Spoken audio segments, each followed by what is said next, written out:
Hi, I'm between 40 and 50, so you know. Hi, I am Maite Guerin. I'm a professional dancer and teacher. I'm working for Gotra, a dance company that I founded with the choreographer Joost Frauenratz. Hi, my name is Nicole Pol. I'm a self-employed communication professional, also working for Gotra, and I mainly work in the field of arts and culture because I think the arts really have a lot to offer to all of us. And surprisingly, we're creating new connections. Gotra mainly focus on creation. We create performances, choreographies that we present to an audience in theaters or festivals. But Gotra also aims to connect dance and society in different ways so that more people can benefit from the arts and on different levels. And one of our projects we are working on and we are here to tell you about today is Care to Dance. Care to Dance is connecting dance and people with Parkinson's disease with their caregivers. Now, what is Parkinson's disease? We are going to give you a very short definition of a very complex disease because Parkinson is really a degenerative brain condition, and what it basically does, it affects the nervous system, and that really impairs people's motoric skills. It creates a movement disorder. Once you get Parkinson's disease, you enter a world of hospitals, doctors, medicine, physiotherapists. You need more and more care from your environment. Very simple things can become very difficult. Your relationship with people change. You need to see your life in a totally different light. Now, we assume that most of you are familiar with the basic symptoms of the disease. We're going to address that later on. But first, let us ask you some personal questions. And just raise your hand if the answer is yes. Does anybody of you know anyone in their own circles who has Parkinson's disease? All right, that's about 40%, I think. Next question. Who ever went to a dance performance? Oh, that's a lot more than we hoped for. Yeah, nice. That's good. Does anybody in this audience feel that art can push boundaries and create new connections? Ah, yes. Easy audience. Well, Maite here, she didn't come up with this program. I mean, Maite, she's just a dancer, not a scientist. Now, the cliche joke about dancers is that their brain is in their feet. Somehow there is some truth in it. Not totally, but some. I am able to put my concentration in my feet and tell you a small story with it, for example. Yeah, she's going to do that now. Okay, I'm going to do that.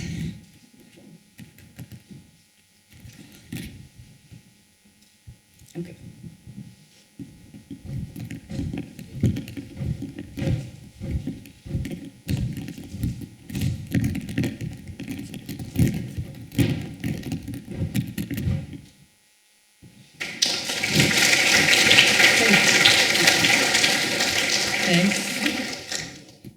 The connection was not discovered by Maite, I said that, but it was discovered by Mrs. Olie Westheimer, and she's the founder of the Brooklyn Parkinson Group. But in the beginning of her process, she was just taking care of a support group for Parkinson people, and because of her past as a dancer, she slowly realized that what professional dance is all about is exactly what people who have Parkinson's disease need to motorically control the body.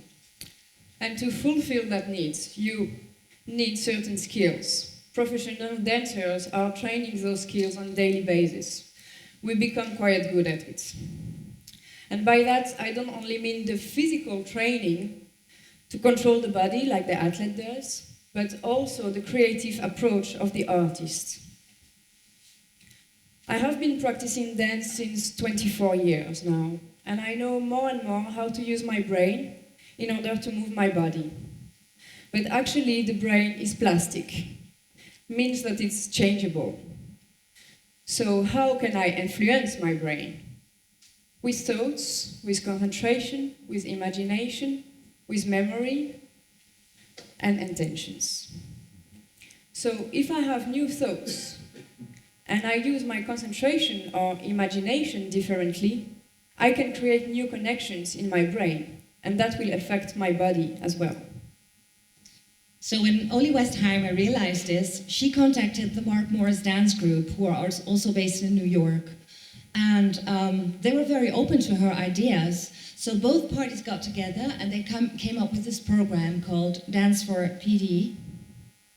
And what they could not have imagined is the explosive growth of the program. They started with 1 class a month in 2001, and nowadays they have over 115 venues.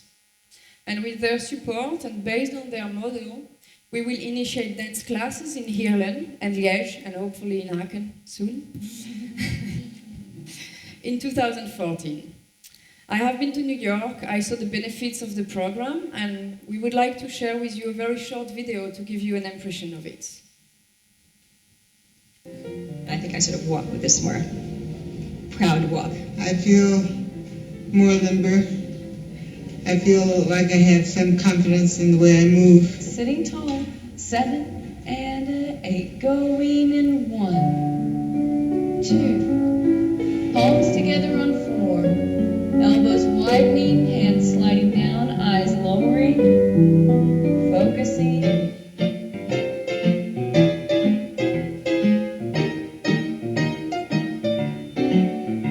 Now stepping forward with your right foot.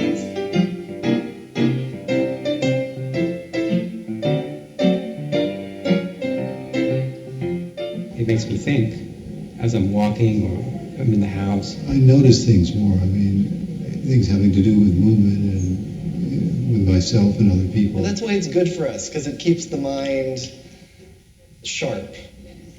Yeah, it keeps the mind, what's that word? Sharp. Okay, let's put both. Let's get deeper into the benefits of this program. You saw the video, an image is strong, but what is even stronger is the experience. So we are going to invite you to get a bit physical.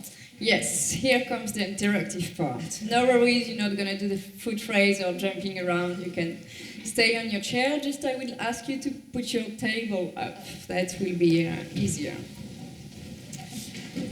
And to start with, I would like to start by giving you a very small exercise which is purely physical, which actually we don't do in a dance class. But for you to understand the points, you need to experiment as well the purely physical part of it. So I will ask you to put your hands on your legs and just put your arms up and then down. And we're going to do that like 10 times. 1 and 2 and 3, 4, 5, 6, 7, 8, 9, and 10. Then put your hand in front of your shoulder and we're just going to circle around, also 10 times. 1, 2, 3, 4, 5, 6, 7, 8, 9, 10. We reverse. 1, 2, 3, 4, 5, 6, 7, 8, 9, 10. Bring your elbows close to your body and then try to, with one knee, go to touch your hand. And then with the other one.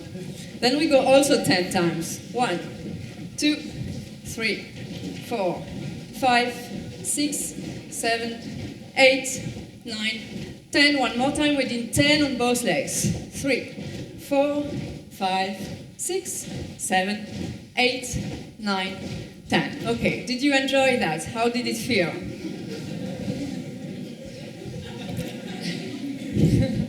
Well, normally these exercises relate more to what we would call the medical box. Now, you're a patient, you're trying to get better, and you have to do these exercises daily on your own.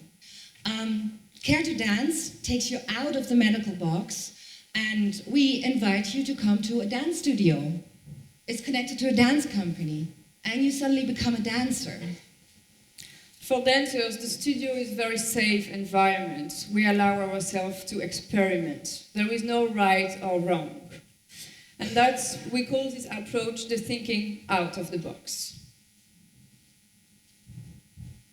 Then now I will invite you to do another exercise. People are already So starting. put your table up Yeah. again. We're not finished We yet. are not done. Now we're going to imagine that our hands are feather, just very small feather, and that there is wings, so the feather are flying away and then down. And we do that again. Really imagine the wind, feel the wind. Maybe it's warm, maybe it's cold.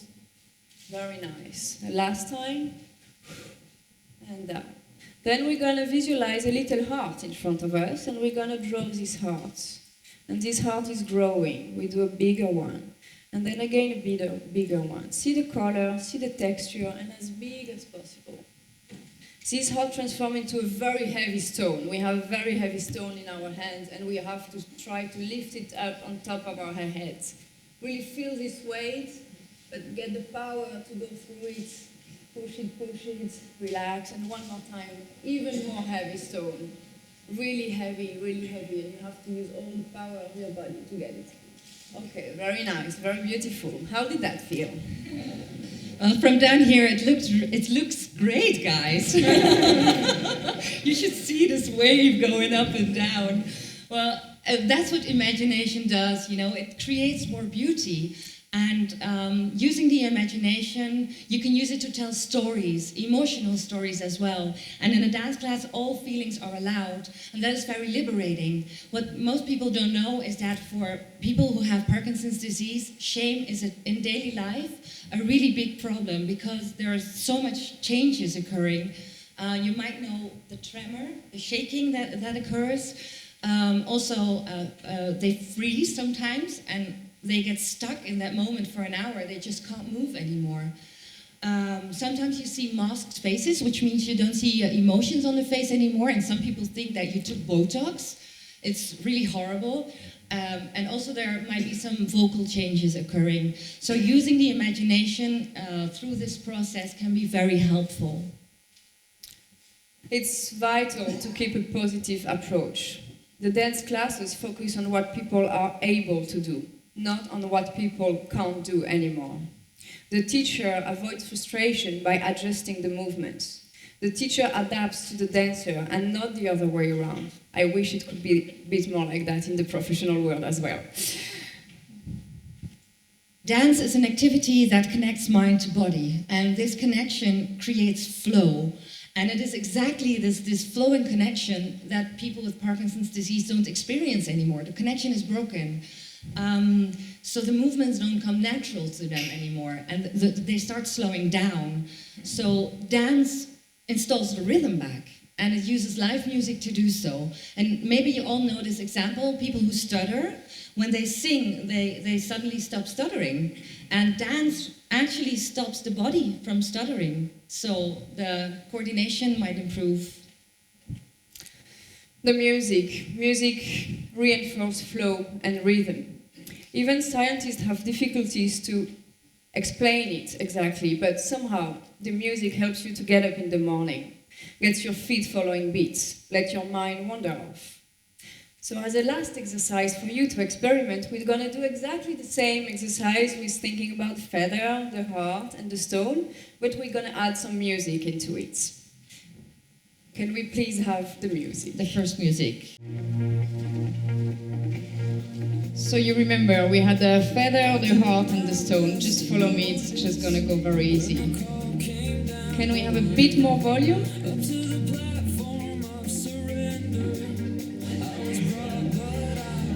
So you have to sing along. Okay, let's go. Feathers. Whoa. Really imagine those feathers and the wind. Oh yes, volume is coming.